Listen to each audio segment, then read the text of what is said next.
Hi hall எல்லாருக்குமே வணக்கங்க. இன்னைக்கு பார்த்தீங்கன்னா ப்ரெக்னன்சி சம்மந்தமான ஒரு வீடியோ தான். 8th மந்தோட ப்ரெக்னன்சியோட vlog தான் பார்க்க போகிறோங்க. நான் 7th மந்தில் ஆல்ரெடி உங்ககிட்ட நான் சொல்லியிருப்பேன். குளுக்கோஸ் டெஸ்ட் எடுத்திருந்தேன். பிளட் லெவல் வந்து ரொம்ப கம்மியாக இருக்குன்ற மாதிரி சொல்லியிருந்தாங்கன்னு சொல்லிட்டு. ஸோ 7th மந்த் நான் எடுத்த குளுக்கோஸ் டெஸ்ட்டில் இருந்தே நிறைய ஃபுட்டு வந்து நான் எடுத்துக்கிட்டேன். ஸோ இன்க்ரீஸ் பண்ணுறதுக்காக ஹீமோக்ளோபினை இன்க்ரீஸ் பண்ணுறதுக்காக நிறைய ஃபுட் எடுத்துக்கிட்டேன். இந்த 7th மந்த் செக்கப் எப்போ பண்ணணும்னு பார்த்தீங்கன்னா, நீங்கள் 7வது மாதத்தில் பண்ணுற மாதிரி இருக்கும். அப்போ வந்து பார்த்தீங்கன்னா, நீங்கள் காலையில் ஒரு 8 மணிக்கெலாம் வந்து ஆரம்ப சுகாதார மையத்துக்கு நீங்கள் போயிடணும். ஸோ காலையிலேயே ஹாஸ்பிட்டல் நீங்கள் போயிட்டீங்கன்னா, அங்கே குளுக்கோஸ் வந்து ஒரு டம்ளர் ஃபுல்லாக தண்ணியில் போட்டு நல்லா மிக்ஸ் பண்ணி கொடுப்பாங்க. இதை நீங்கள் 8 o'clock போயிட்டு குடிச்சிட்டு 11 மணிக்கு வந்து அந்த டெஸ்ட் எடுக்க சொல்லுவாங்க. இது கூட உங்களுக்கு சுகர் டெஸ்ட் எடுப்பாங்க, யூரின் டெஸ்ட் எடுப்பாங்க, அப்புறம் வந்து பிளட் டெஸ்ட் எடுப்பாங்க. ஸோ 3 டெஸ்ட்டுமே அப்போ எடுப்பாங்க. இது வந்து 3வது மாதத்துலேயே எடுப்பாங்க, 7வது மாதத்துலேயே எடுப்பாங்க. 7வது மாதம் எடுக்கும்போது பார்த்தீங்கன்னா எனக்கு 8.6 தான் இருந்தது பிளட் லெவலு. பட் அவங்க பார்த்தீங்கன்னா ரொம்ப திட்ட ஆரம்பிச்சிட்டாங்க. ஏன்னா எனக்கு 3rd மந்த் எடுக்கும்போது 10.5 கிட்ட இருந்தது.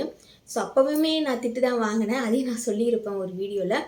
10.5 இருக்கும் போதே பார்த்தீங்கன்னா நல்லா திட்டினாங்க. சரி ஓகே, இன்னும் 11 வந்தால் போதும், ஸோ அதுக்கேற்ற மாதிரி ஃபுட் நம்ம எடுத்துக்கிட்டால் போதும்னு நினச்சிட்டு இருந்தேன்.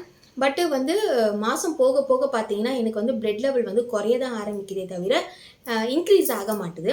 7th மந்த் எடுக்கும்போது குளுக்கோஸ் லெவல் வந்து கரெக்டாக இருக்குதுன்னு சொல்லிட்டாங்க. யூரின் டெஸ்ட் எல்லாம் எடுத்து பார்த்துட்டு சுகருமே நல்லா இருக்குது, ஸோ அதுவும் நார்மலாக தான் இருக்குதுன்னு சொன்னாங்க. பட் ஹீமோக்ளோபின் தான் ரொம்ப கம்மியாக இருக்குது, பிளட் லெவல் ரொம்ப கம்மியாக இருக்குது, அதுக்கு வந்து இன்ஜெக்ஷன் போடணுன்ற மாதிரி சொன்னாங்க. இன்ஜெக்ஷன் போடுறதுக்கு பார்த்தீங்கன்னா ஒரு நாள் விட்டு ஒரு நாள் வந்து இன்ஜெக்ஷன் போடணும்னு சொன்னாங்க. நான் வந்து ஹாஸ்பிட்டலுக்கு போகும்போது நர்ஸு மட்டும்தான் இருந்தாங்க. நர்ஸ் இருக்கும்போது அவங்க என்ன சொன்னாங்கன்னா, டாக்டர் வந்து ஃபஸ்ட்டு ஊசி போடணும், ஸோ அவங்க எழுதி கொடுத்து போட்டதுக்கப்புறம் தான் நெக்ஸ்ட்டு ஊசியெல்லாம் நாங்கள் போடுவோம். ஏன்னா இந்த அயன் இன்ஜெக்ஷன் வந்து எல்லாருக்குமே செட் ஆகாது, ஒரு சில பேருக்கு இன்ஃபெக்ஷன் மாதிரி ஆகும், ஸோ ஒரு மாதிரி அரிக்க ஆரம்பிக்கும், இந்த மாதிரிலாம் சொன்னாங்க. நான் அப்போ பார்த்தீங்கன்னா நான் ஜாபுக்கு போயிட்டு இருந்தேன். ஸோ ஜாபுக்கு போயிட்டு ஒரு பிப்ரவரி 28 போலவே ஜாப் நான் ரிசைன் பண்ணிட்டு வந்துட்டேன். மார்ச் ஃபுல்லாகவே வீட்டில் இருக்கிற மாதிரி தான். ஏன்னா அந்த இன்ஜெக்ஷன் வந்து போட்டால் ஒரு நாள் விட்டு ஒரு நாள் போடணும். பட் அந்த இன்ஜெக்ஷன் போடும்போது ரொம்ப டயர்ட்னஸாக இருக்கும். ஸோ அப்படியே வேலைக்கு போக முடியாதுன்றதுனால 8th மந்த்லேயே நான் வந்து ஜாப் ரிசைன் பண்ணிட்டேன். ஸோ ஹாஸ்பிட்டலுக்கு போயிட்டு பார்த்தீங்கன்னா, நான் இந்த மாதிரி இன்ஜெக்ஷன்லாம் போடுறதுக்கு முன்னாடி ஒரு வாரத்துக்கு முன்னாடி ஃபுட்லாம் நான் நிறைய சாப்பிட ஆரம்பித்தேன். ஸோ இதெல்லாம் வந்து கண்டினியூஸாக வந்து நான் ஃபாலோ பண்ணிகிட்ருக்கேன். என்னென்ன ஃபுட்டு பார்த்தீங்கன்னா ஹீமோக்ளோபினை அதிகரிக்கிறதுக்குன்னு அந்த சுவரொட்டி சொல்லுவாங்க பார்த்தீங்களா, ஸோ அது வந்து பார்த்தீங்கன்னா வாரத்தில் 2, ஸோ அந்த மாதிரி எடுத்துக்கிட்டேன். அதே மாதிரி மாதுளப்பழம் ஜூஸ் போட்டு குடிக்கிறத விட அப்படியே நீங்கள் பழமாக எடுத்து சாப்பிட்லாம். டெய்லியுமே ஒரு மாதுளப்பழத்தை அப்படியே சாப்பிடுவேன். பேரிச்சம்பழம், அப்புறம் வந்து கருப்பு உலர் திராட்சை சொல்லுவாங்க, அப்படி இல்லைன்னா நீங்கள் வந்து அந்த ப்ரௌன் கலரில் இருக்கும் பார்த்தீங்களா, அது கூட சாப்பிட்லாம். இந்த 4த்தையுமே பார்த்தீங்கன்னா தொடர்ந்து சாப்பிட்டுட்டு வந்திருக்கேன்.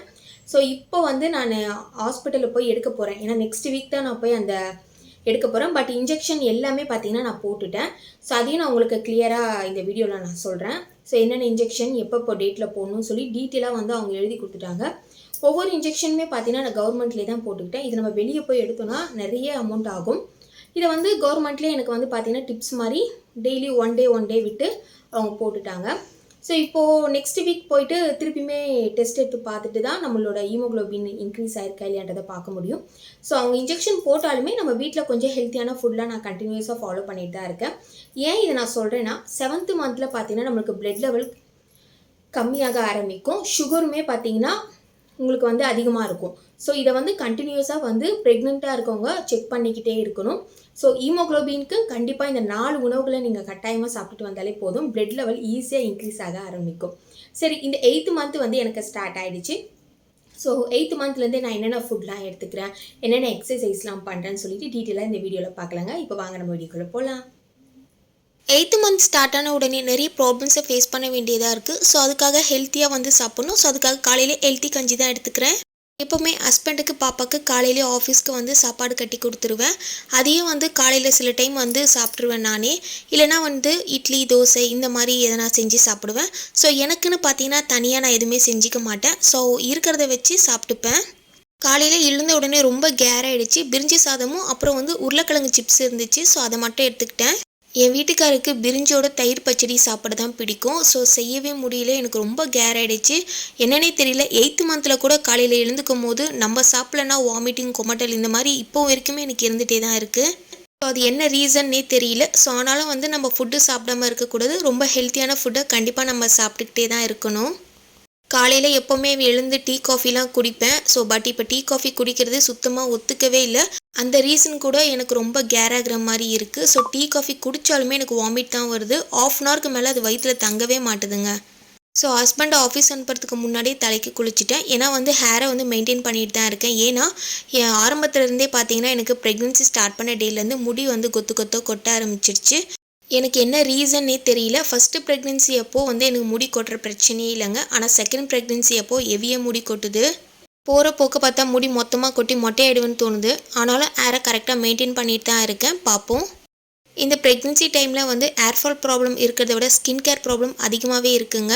இது எல்லா ப்ரெக்னென்ட் லேடிஸும் வந்து ஃபேஸ் பண்ணக்கூடிய ஒரு விஷயந்தான். ஏன்னா எனக்கும் பார்த்தீங்கன்னா ஸ்கின் வந்து ரொம்பவே ட்ரை ஆகிட்டே இருந்துச்சு. லிப்ஸுமே வந்து ட்ரை ஆகிட்டே இருந்துச்சு. ஸோ இதுக்காக வந்து பார்த்தீங்கன்னா நான் நார்மலாகவே யூஸ் பண்ணக்கூடிய என்னோடய ப்ராடக்ட்டை தான் நான் டெய்லியுமே யூஸ் பண்ணிகிட்ருக்கேன். ஸோ அது மூலிமா ஸ்கின் வந்து கொஞ்சம் ப்ரொடெக்ட் பண்ண முடியுது. ரொம்ப அதிகமாக இல்லைனாலும் கொஞ்சமாவது ஸ்கின் வந்து கொஞ்சம் ட்ரை ஆகாமல் கொஞ்சம் சாஃப்டாக இருக்க மாதிரி எனக்கு இருக்குது. நான் பார்த்தீங்கன்னா ப்ரெக்னென்சி டைமில் வந்து லாக்டோகேலமைன் மாய்ஸ்சரைசர் தான் யூஸ் பண்ணிகிட்ருக்கேன். இதை வந்து நான் ஆரம்பத்துலேருந்தே யூஸ் பண்ணிகிட்ருக்கேன். என் ஸ்கின்னுக்கு சூப்பராகவே செட் ஆகும். ஆயிலி ஸ்கின் இருக்கவங்களுக்கு இது கொஞ்சம் ஆயிலியாக தான் இருக்கும். ஸோ அது அவங்களுக்கு செட் ஆகாது. ட்ரை ஸ்கின் இருக்கவங்களுக்கு சூப்பராகவே செட் ஆகுங்க. இந்த மாய்ஸ்சரைசர் நான் யூஸ் பண்ணதுக்கப்புறமா பார்த்தீங்கன்னா என்னோடய ஸ்கின் வந்து நல்லா வந்து பொலிவாகவே இருக்கும். ஸோ இதை மட்டும் நான் யூஸ் பண்ணுவேன். நைட்டு தூங்குறதுக்கு முன்னாடி அலோவேரா மட்டும் யூஸ் பண்ணுவேன். அப்போலோவில் வாங்கக்கூடிய அலோவேரா தான் யூஸ் பண்ணுவேன். பவுடர் பார்த்திங்கன்னா நான் வந்து பாண்ட்ஸ் பவுடர் தான் யூஸ் பண்ணிகிட்டு இருந்தேன். பட் ரீசெண்டாக வந்து பார்த்திங்கன்னா பாப்பாவுக்கு யூஸ் பண்ணக்கூடிய பவுடர் தான் யூஸ் பண்ணிகிட்ருக்கேன். ஏன்னா இதில் வந்து கெமிக்கல் கொஞ்சம் கம்மியாக தான் இருக்கும். ஸோ தம்பிக்கு யூஸ் பண்ணக்கூடிய சோப்பு அப்புறம் தம்பிக்கு யூஸ் பண்ணக்கூடிய பவுடர் தான் நானும் யூஸ் பண்ணிகிட்ருக்கேன். ஸோ வந்து இதில் வந்து கெமிக்கல் ஃப்ரீ கொஞ்சம் கம்மியாக இருக்குன்றதுனால தான் நான் இந்த ப்ராடக்ட் யூஸ் பண்ணிகிட்ருக்கேன். நான் இமாலயாவில் பார்த்தீங்கன்னா சோப் யூஸ் பண்ணிகிட்ருக்கேன், பாதாம் ஃப்ளேவரு. அப்புறம் வந்து பவுடர் பார்த்தீங்கன்னா வந்து இமாலயா தான் யூஸ் பண்ணிகிட்ருக்கேன். மோஸ்ட்லி ஃபேஸ்க்கு பார்த்தீங்கன்னா பவுடர் யூஸ் பண்ண மாட்டேன். மாய்ஸ்சரைசர் யூஸ் பண்ணும்போது லைட்டாக வந்து ஆயிலியாக இருக்கும். ஸோ அதனால் வந்து கொஞ்சம் வந்து ஆற விட்டுட்டு அதுக்கப்புறமா வந்து பவுடர் யூஸ் பண்ணுவேன். இன்றைக்கி நான் பார்த்தீங்கன்னா வீட்டில் தான் இருக்க போகிறோம். ஹாஸ்பிட்டலுக்கு எந்த ஒரு செக்கப்புமே இல்லைங்க. ஏன்னா ஹாஸ்பிட்டல் செக்கப் எல்லாமே முடிச்சிட்டேன். ஸோ ரீசெண்டாக எடுத்த குளுக்கோஸ் டெஸ்ட்டில் தான் எனக்கு ஹீமோக்ளோபின் ரொம்ப கம்மியாயிடுச்சுன்னு சொன்னாங்க. ஸோ அது மட்டும்தான் இப்போ நான் வந்து ஃபுட்டு நிறைய எடுத்துக்கணும், ஸோ நிறைய சாப்பிட்ணும் அப்படின்னு சொல்லி டாக்டர் சொல்லியிருந்தாங்க. ப்ரெக்னென்சி டைமில் ஹெல்த்தியாக இருக்கிறது ரொம்ப ரொம்ப அவசியங்க. ஏன் அப்படி சொல்கிறேன்னா இந்த ப்ரெக்னென்சி ஸ்டார்ட் பண்ண டேலேருந்து பார்த்தீங்கன்னா நமக்கு வந்து எது சாப்பிட்டாலுமே ஒத்துக்காது, கொமட்டிக்கிட்டே இருக்கும், வாமிட் வர மாதிரியே இருக்கும். ஸோ காலையில் எழுந்த உடனே மார்னிங் சிக்னஸ் கண்டிப்பாக இருக்கும். நிறைய ப்ரெக்னென்ட் லேடிஸ் வந்து ஃபேஸ் பண்ணக்கூடிய ஒரு விஷயந்தான். பட் அந்த டைமில் கூட பார்த்தீங்கன்னா நம்ம வந்து நல்லா சாப்பிட்ணும். நம்ம எந்த அளவுக்கு சாப்பிட்றோமோ அந்தளவுக்கு நமக்கும் நல்லது, நம்ம குழந்தைக்குமே நல்லது. ஸோ அதுக்கேற்ற மாதிரி பார்த்தீங்கன்னா நானும் வந்து ஆரம்பத்துலேருந்தே வந்து விட்டுட்டேன். ஸோ டாக்டர் சொல்லும் போதெல்லாம் பார்த்துக்கலான்னு விட்டுட்டேன். பட் அது வந்து எனக்கு இந்த லெவலுக்கு கொண்டு போகும்னு நான் நினைக்கவே இல்லை. ஏன்னா டேப்லெட்டுமே பார்த்தீங்கன்னா அப்பப்போ மிஸ் பண்ணிவிடுவேன். ஸோ எப்போ தோணுதோ அப்போ தான் போடுவேன். ஸோ இந்த மாதிரி நான் இருந்ததுனால தான் எனக்கு பிளட் கவுண்ட் வந்து ரொம்ப குறைய ஆரம்பிச்சிருச்சு. ஸோ அதை தவிர்த்து ஜாபுக்கு போகிறதுனால ஃபுட்டு வந்து அந்த டைம் வந்து என்னால் எடுத்துக்கவே முடியல. ஏன்னா ஆரம்பத்துலேருந்தே பார்த்தீங்கன்னா வந்து பாதாம், முந்திரி, நட்ஸு ஸோ இதெல்லாம் வந்து கண்டினியூவாக ஃபாலோ பண்ணியிருந்தேன்னா கண்டிப்பாக எனக்கு வந்து நல்ல ரிசல்ட் கிடச்சிருக்கும். இப்போது 8th மந்த் வந்து ஜாப் வந்து ரிசைன் பண்ணிட்டேங்க. ஸோ 8th மந்த்லேருந்தேவாவது நல்லா சாப்பிட்லாம் அப்படின்னு நினச்சி தான் நான் வந்து ஜாபே ரிசைன் பண்ணிட்டேன். ஏன்னா டாக்டர் வந்து நல்லா திட்ட ஆரம்பிச்சிட்டாங்க. நீ வந்து இப்போ ஹெல்த்தியாக சாப்பிட்லன்னா உனக்கு ப்ரெக்னென்சி அப்போது வந்து பிளட் ஏற்ற வேண்டிய நிலமை வரும். ஸோ அது வந்து உனக்கு ப்ராப்ளம் தான் அப்படின்ற மாதிரிலாம் சொன்னாங்க. ஸோ அதனால் சரி ஓகே நம்ம குழந்தை தான் முக்கியம்னு சொல்லிட்டு ஜாபை ரிசைன் பண்ணிட்டேன். நான் வந்து இப்போ பார்த்தீங்கன்னா கேரட் ஜூஸ் இருக்குது பார்த்தீங்களா, ஸோ அதை தான் எடுத்துக்கிறேன். இது கூட வந்து நட்ஸு, பேரிச்சம்பழம் எல்லாத்தையும் ஆட் பண்ணிப்பேன். இது கூட நான் பேரிச்சம்பழம் ஆட் பண்ணுறதை தவிர்த்து இது கூட மாதுளப்பழமும் சேர்த்து அரைப்பேன். பட் வந்து பால் மட்டும் மிக்ஸ் பண்ண மாட்டேன். ஸோ ஜூஸாக தண்ணியாக எடுத்துப்பேன், பால் மட்டும் ஆட் பண்ணிக்க மாட்டேன். ஏன்னா பால் வந்து இப்போ பார்த்தீங்கன்னா எனக்கு சுத்தமாக செட் ஆகவே இல்லை. ஒரு நாளைக்கு பீட்ரூட் ஜூஸு, ஒரு நாளைக்கு கேரட் ஜூஸு இந்த மாதிரிலாம் எடுத்துப்பேன். பீட்ரூட் ஜூஸ் போடும்போது மட்டும் பால் மட்டும் ஆட் பண்ணாதீங்க, அயர்ன் அண்ட் கால்சியம் சேர்த்துக்கக்கூடாதுன்னு சொன்னாங்க. மற்றபடி கேரட் ஜூஸ் போடும்போது பாலில் நீங்கள் ஆட் பண்ணிக்கலாம். இது கூடவே எக்ஸ்ட்ராவாக நீங்கள் ஃப்ரூட்ஸ்லாம் எடுத்துக்கலாம். மாதுளப்பழம், கிவி, அப்புறம் வந்து கிரேப்ஸு, ஆப்பிள், ஸோ இந்த மாதிரியான ஃப்ரூட்ஸ்லாம் நீங்கள் எடுத்துக்கலாம். இப்போது வரக்கூடிய நாள் வந்து வெயில் டைமுன்றதுனால நிறைய ஜூஸ் வந்து நீங்கள் எடுத்துக்கோங்க. கிரேப்ஸ் அண்ட் ஜூஸ் வந்து குடித்ததுனால லைட்டாக பசிக்க ஆரம்பிச்சுது. நான் வந்து வெண்டைக்காய் வந்து பொரியல் பண்ணி அதை சாதத்தோடு பிசைஞ்சு சாப்பிட்டுட்டேன். வெண்டைக்காய் வந்து பொரியல் பண்ணும் போதே பார்த்தீங்கன்னா நான் கொஞ்சம் எடுத்து வச்சே சாப்பிட்ருவேன் சூடாக, எனக்கு ரொம்ப பிடிக்கும். சாப்பிட்டு பார்த்தீங்கன்னா ஒரு 1 ஹவர் நல்லா தூங்கிட்டேங்க. எழுந்து நல்லா மேக்கப் பண்ணிவிட்டு ஒரு 5 o'clock பார்த்தீங்கன்னா 2 உளுந்து வடை.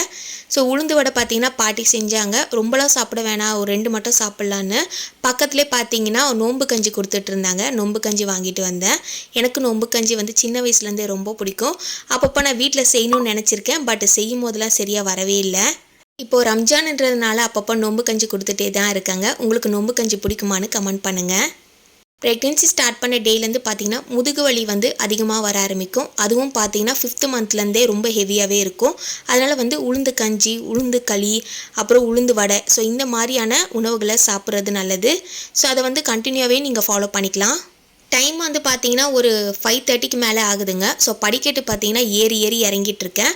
ஏன்னா வந்து இப்போ ஒரு 8th மந்த் கிட்ட ஆயிடுச்சு. நல்லா வந்து எக்ஸசைஸ் பண்ணணும்னு சொன்னாங்க. படிக்கட்டு ஏறி இறங்கும் போது நம்மளால் முடியவே இல்லை, ரொம்ப மூச்சு வாங்குற மாதிரி இருக்குது.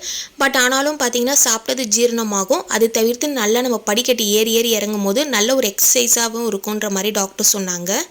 முன்னாடி வந்து ப்ரெக்னென்சி ஸ்டார்ட் பண்ண டேலேருந்து பார்த்தீங்கன்னா 5th மந்த்து வரைக்குமே கரெக்டாக ட்ரெஸ் வந்து போட முடிஞ்சுது. அப்புறம் போக பார்த்தீங்கன்னா ட்ரெஸ் வந்து பத்தவே இல்லை. என்னோடய சைஸ் வந்து எக்ஸல் தான், பட் எக்ஸல் எடுத்துமே எனக்கு பத்தவே இல்லை.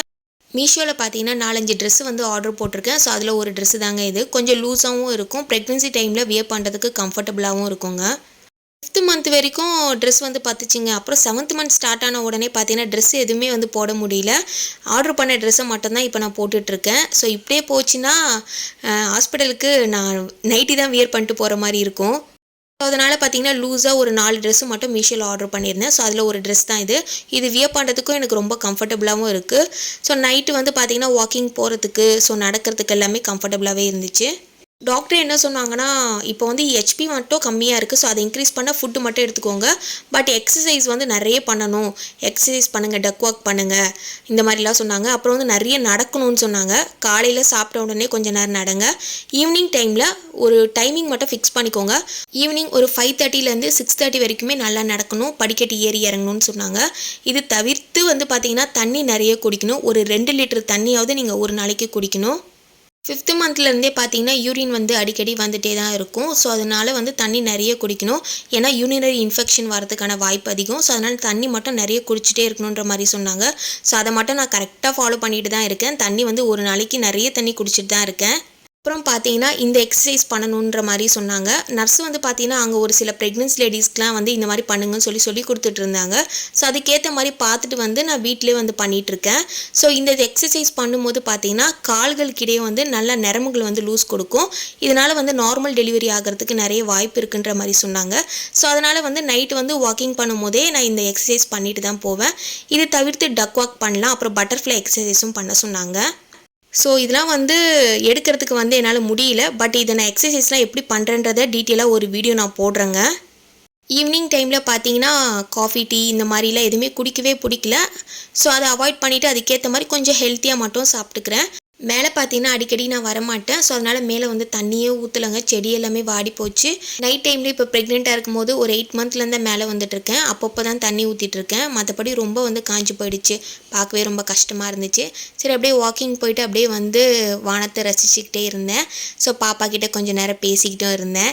சரி எப்போ வருவாங்கன்னு சொல்லிட்டு பாப்பா கூட கொஞ்சம் நேரம் பேசிவிட்டு அப்படியே டைம் ஸ்பெண்ட் பண்ணிவிட்டு ஒரு 7 o'clock வந்து கீழே வந்துட்டேன். இந்த வீடியோவில் என்னுடைய 8th மந்த் ப்ரெக்னென்சி vlog பற்றி உங்கள் கூட ஷேர் பண்ணிக்கிறதுல எனக்கு ரொம்ப ஹாப்பிங்க. இந்த மாதிரியான இன்ட்ரெஸ்டிங் வீடியோ தெரிஞ்சுக்க சப்ஸ்கிரைப் பண்ணிவிடுங்க. தேங்க்யூ.